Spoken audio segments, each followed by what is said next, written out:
Hey everyone, Josh here with Fresh Start Customs, and today we're going to be taking a look at wood versus dry erase board here and the different looks that you can get from the two. I highly encourage you guys to try out dry erase board if you haven't yet.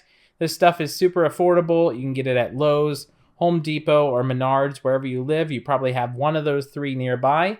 It's pretty affordable to get, and it has a great looking results here, as you can see.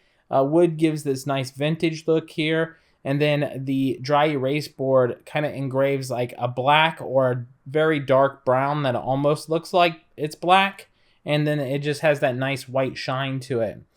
So if you're gonna paint a project that's already white anyways for like this dry erase board here, you won't even have to add paint to it.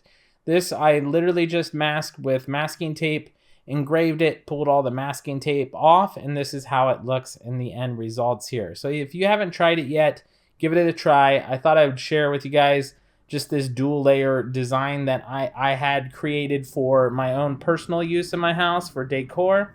I do not sell this design for obvious reasons here. I'm just sharing this for educational purposes so you can see the difference between like a wood project and this dry erase board project here. If you guys have any questions on like dry erase board versus wood, let me know.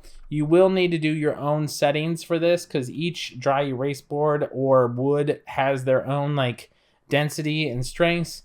To do that within like the We Create Make It tool here, you're going to go to Toolbox and then you'll click on Material Test Array.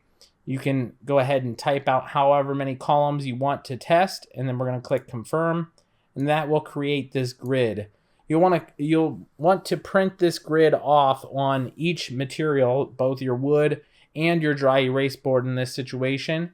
It'll give you a nice engraving. So if you're looking for this shade of black here, make sure it just engraves that shade of black.